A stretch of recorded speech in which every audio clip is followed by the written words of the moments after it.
Dear Francis, the letters I have written to you over the years surely could be bound into a book. One of our young novices once asked me why I write to you when you are dead. The young can be blunt, but the thing is, I think you are still alive. One day, I hope, I will find you, and then you will read these letters. And when you do, you will know that I was busy writing a book. Because of my book, I may have to talk to Bishop Henry, but that is not the only thing that keeps me awake tonight.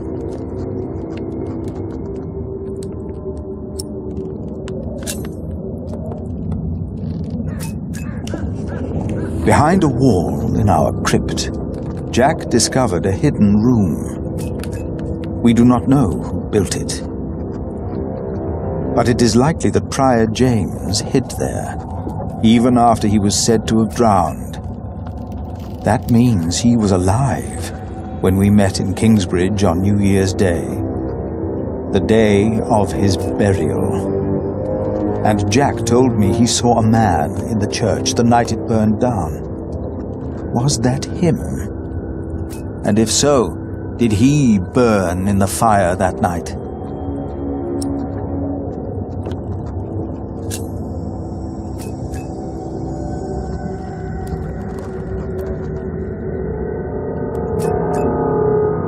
The dust storm and the drought are taking their toll on all of us. Thanks to our town wall, we are safe from the Earl and the outlaws.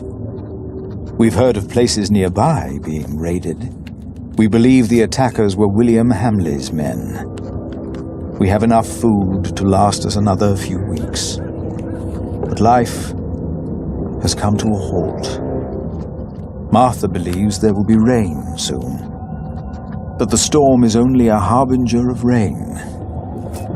I hope that she is right.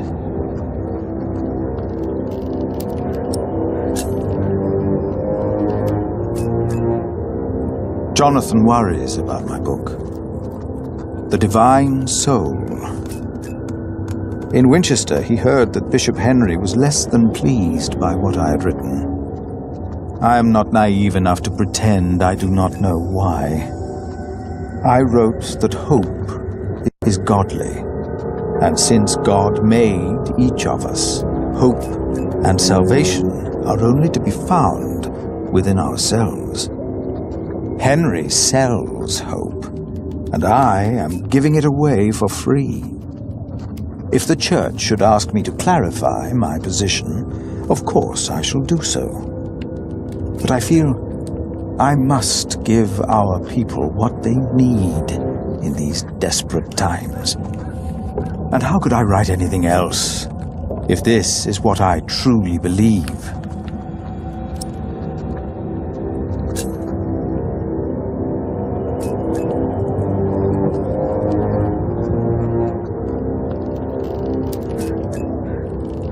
It must be well after midnight. With you, I can be honest about what truly troubles me. Jack told me that he was responsible for the fire in Kingsbridge. I know that it was a long time ago. He told me he set fire to the roof so there would be work for his father, Tom. And I don't think Tom knew either.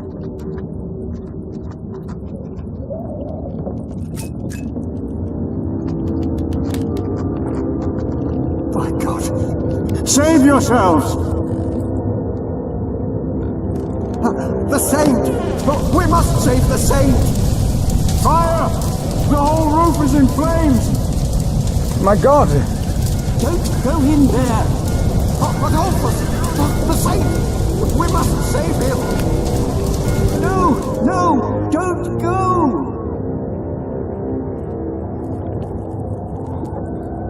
And as horrible as it may sound, I cannot find it in my heart just now to forgive Jack.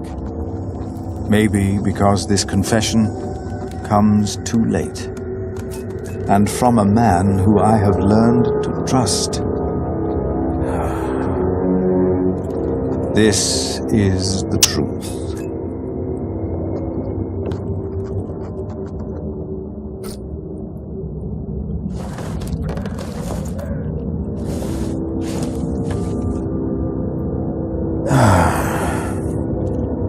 I should get some air, Francis. The storm has settled down.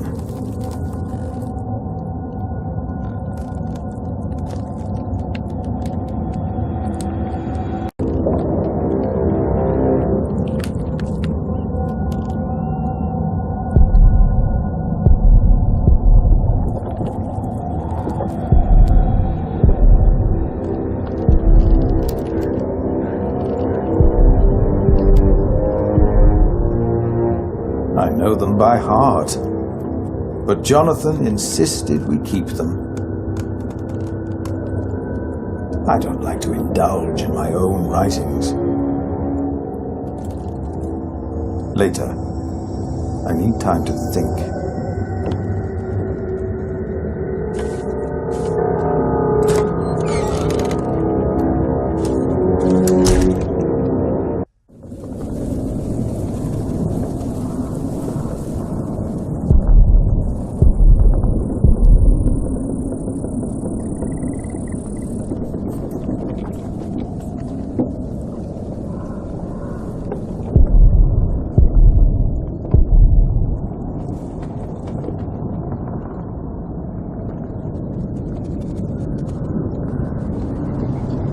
If James died in that fire, then what happened to his remains? He was never properly buried, and that is Jack's fault. A magnificent cathedral, but I would have been more than content with the old one, had it not been burned to the ground.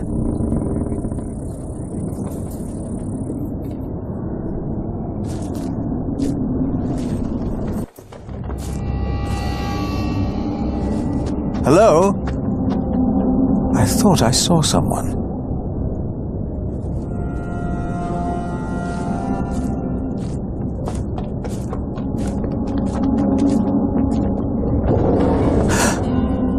That came from the kitchen.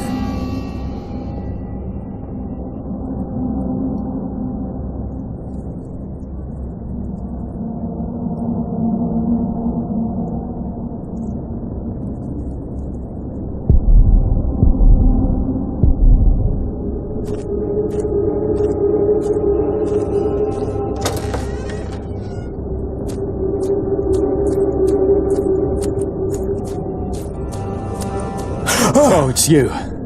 You startled me. I thought I heard something. Was that you? No, but I heard it too. Maybe Aliena came back. No, she's asleep. She returned a few hours ago. Damn it. Jack. Sorry. There's someone in the kitchen. Yes, I think you're right. Stay behind me. I'll go ahead.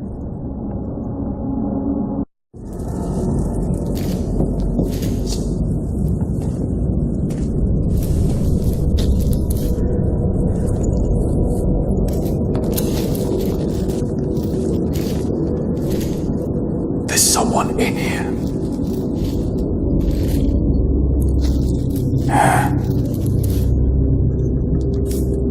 Outlaws.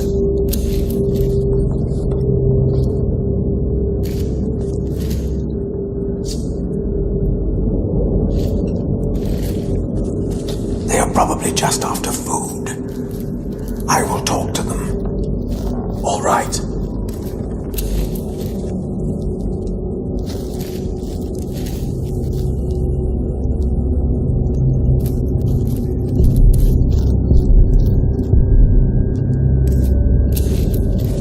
Please, listen.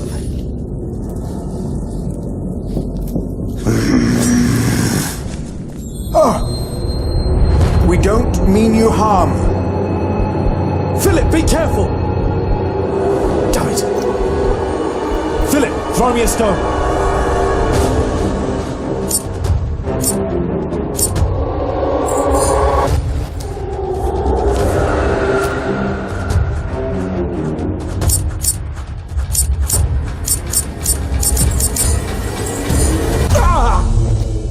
Jack, no! It's him. Brother Marcus. Brother Marcus? He took Cuthbert's keys to steal food, here from the kitchen. Because of me, Remigius found out. And he left. We never saw him again. Looks like he came back.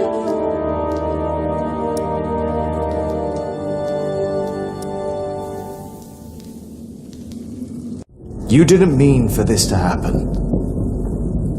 No, but... What about him?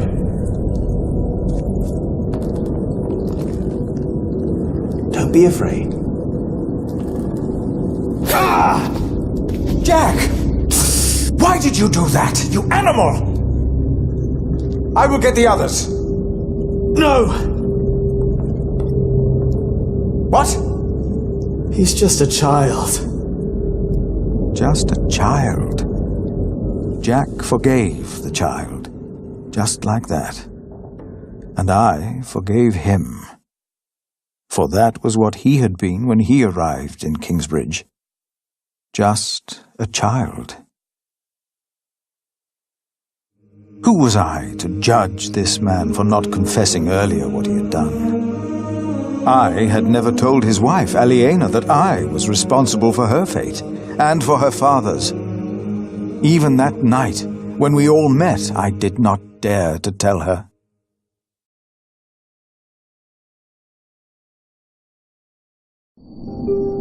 The walls of Kingsbridge weren't enough anymore. The outlaws had found a way in. We weren't safe in our homes.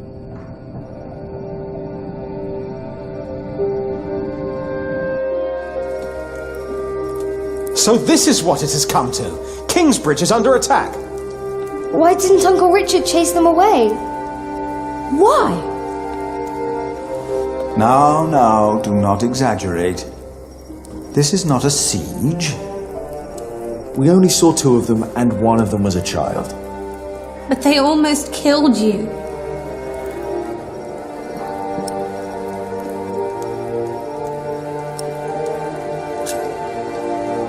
They were just looking for food. They didn't mean any harm. It's the drought. It destroyed all the crops. They must eat something. Desperate or not, they're only the vanguard of a full-scale invasion. If we had a decent Earl, the people wouldn't be starving. It is all too easy to blame a desperate child. Forgiveness is much harder. It is. But forgive we must. Can you? Forgive, I mean. I already have. Hamley is the reason for this. He's to blame. It's that simple. Well, he won't be Earl for long. The Treaty of Wallingford has been signed at last. It's only a matter of time until things change. What treaty? Winchester is in turmoil about this right now. Stephen and Maud have signed the treaty. Maud's son, Duke Henry, is to be crowned the next king. And, by agreement, all lands are to be returned to their previous owners. But Stephen will continue to rule as long as he lives.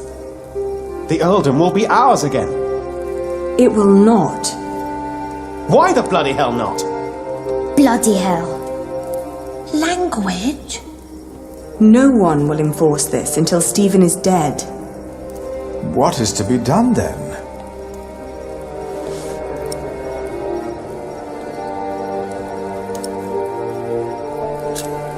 We only have to wait till Maud's son sits on the throne, don't we? And then ask him for help. And if Hamley were to fight the decision, he'd have to face the king's army. Well, if they're hungry, can't we just give them something to eat? I'll share. We should, and we will. But there are too many to feed them all. We must do something. Well, I cannot sit quietly and wait until Stephen dies of old age.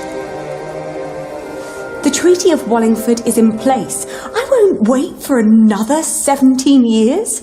Not when I'm so close to fulfilling the promise I made to my father. You're right, but it wasn't William Hamley who came here last night. It's the outlaws we need to worry about. Well, what do we do about it?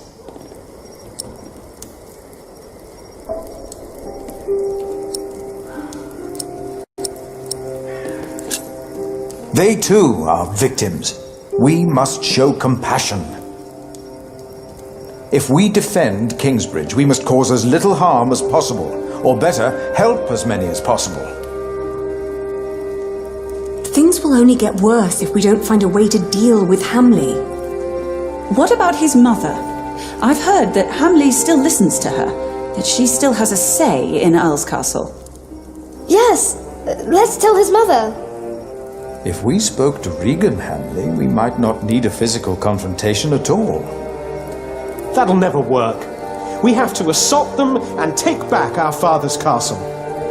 Even if that means fighting alongside the outlaws. I don't like either choice, to be honest. Neither do I. So, what do you think, Aliena?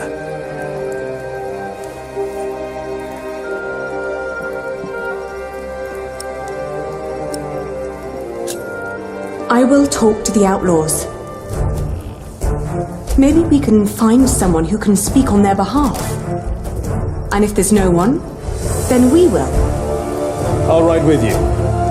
You won't, Cub. Not with that leg of yours. Your mother is right. Besides, if we all turn up, they might think we mean them harm.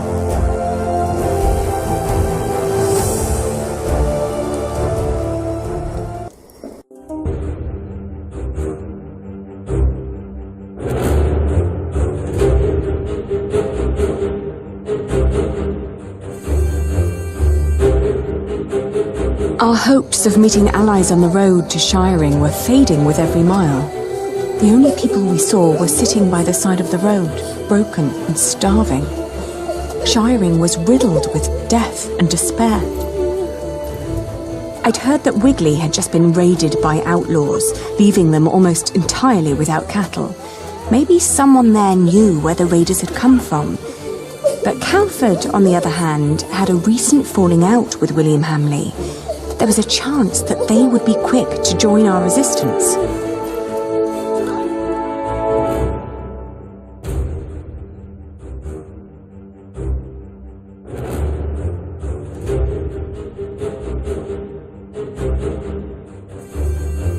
We entered the village. There was a weary young man trying to repair a roof. He pointed toward a ruined mill. Hamley's Mill, he called it, which used to have the right to grind all grain from the nearby villages. That was until a few days ago. Hamley had come to collect his share and, due to the famine, was met with empty coffers. Enraged, he'd killed the miller and had taken every last bag of flour belonging to the starving people of Calford. Many had fled into the forest, desperate for their lives.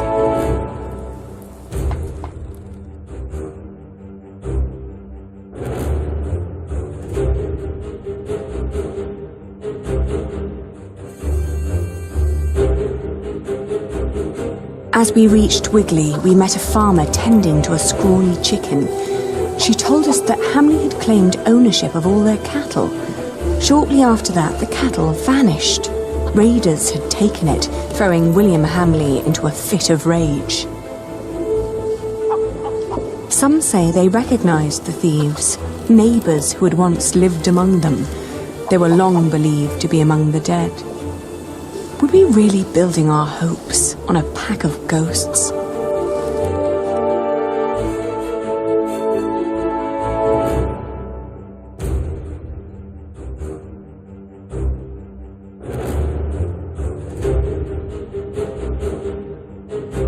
The fields of Huntley spurred fond memories. Here I'd negotiated my first deal to transport and sell the farmer's wool.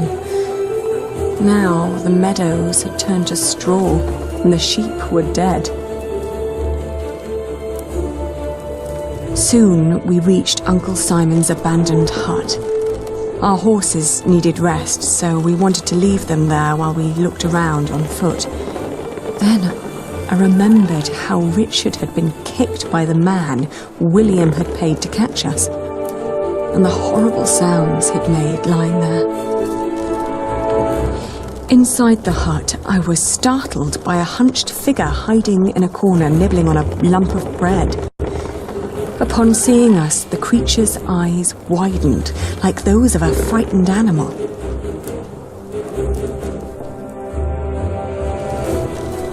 I asked him where he got bread in times like these. Was it stolen? No, I got it from the butcher. The people at Sally's quarry told me to ask the butcher, he blurted out, startled by his own voice. Mistaking our interest for greed, he wolfed down the rest of the bread. Before we could ask more, the frightened man jumped up and fled into the forest. The butcher, was he the one we were looking for? A leader whom the downtrodden trusted and feared? Maybe we could find him at the quarry the man had mentioned.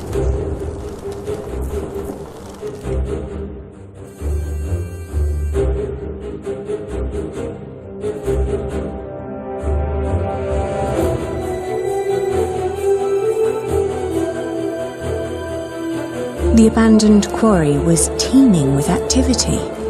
Many poor souls were gathering around a fireplace, boiling a stew from meat and turnips. It was plain to see that these people weren't held together by blood or profession, but by hunger and desperation. And by their numbers, I thought, that could make them quite dangerous. Were these outlaws?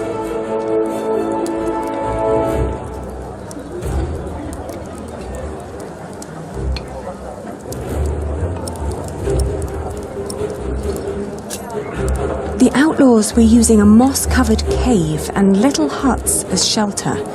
Through the cave entrance, we could see stacked crates of goods, most likely stolen. The outlaws were of varying ages and seemed almost peaceful in their little haven. Suddenly, we were startled by a shout. "Who are you?" a boy demanded with anger in his eyes.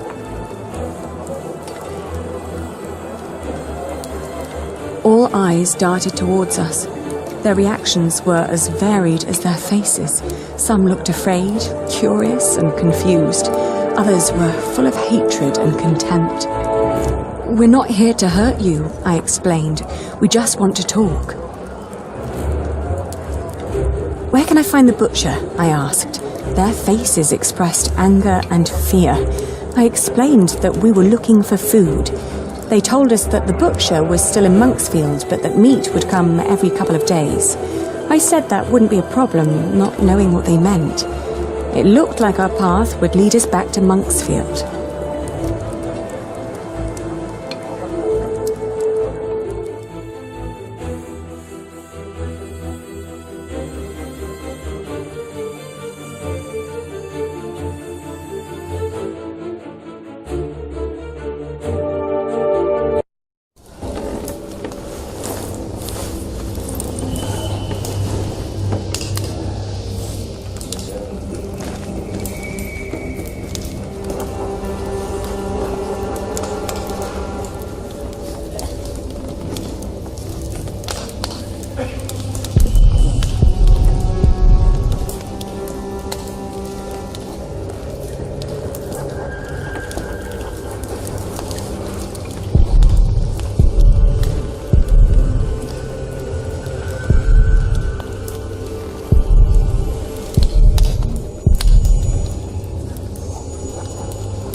We're looking for the butcher.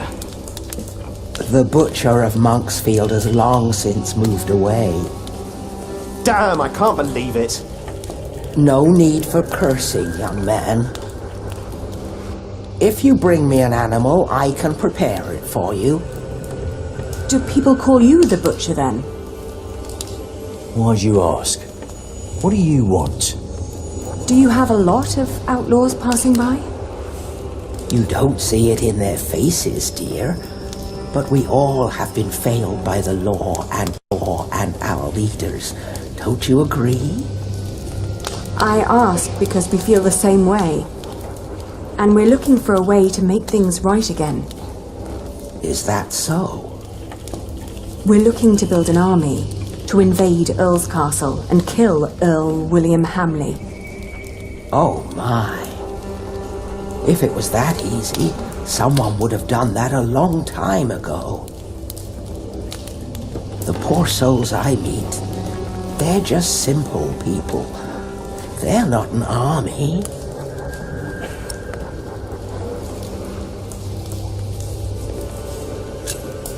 We would lead them. I'm a knight. I know how to turn ordinary men into fighters. In their condition, most of them can barely kill a chicken, let alone a man. These people are mothers, fathers, hard workers, yes, but they are not soldiers. We'd reward them if they helped us. You must know we are the rightful heirs to Earl Bartholomew of Shiring, and would show ourselves very generous. So, you're just another pair of nobles who want to use us as pawns in their battle, to die for you. It is the best chance we have. This is a battle for the sake of the people of Shiring, for all of us. It's rubbish, it's what it is. We are offering you a chance to rid the land of Hamley, to fight for your freedom. The last time I saw you, you showed kindness toward that young woman who was with you. I am willing to listen to a good soul, but I won't help you blindly. That woman that was here, that you helped, that was Hamley's wife. His wife, my God. How stupid do you think we are? Right, it's a trap. Well, how can these people put their life at risk if they do not trust you? You are not like us.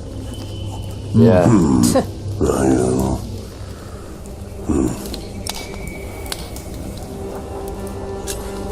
Oh, I know what it's like to live in poverty. And just like you, we had William Hamley to thank for it. But I also know that if one fights the right battles, that things can change for the better. But they're starving, my child. They are weakened by poverty, hunger, and illness. Who are you to think you can face William Hamley? Yeah. You! Who do you think you are?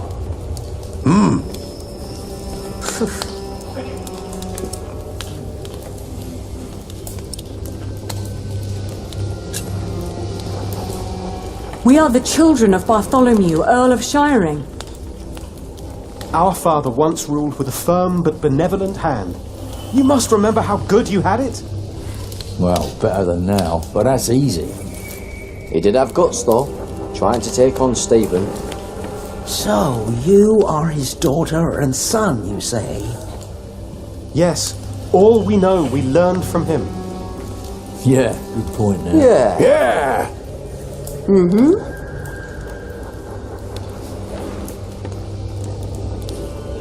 Even if we work together, Hamley is too powerful. You ask us to sacrifice our lives for your noble cause, these people will die.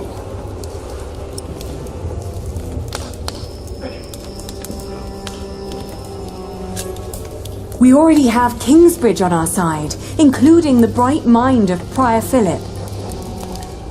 Oh, Philip of Kingsbridge. I have heard of him. A wise man, yes. He took in the survivors of Hamley's raid of Earl's castle. Yes, and I was one of them.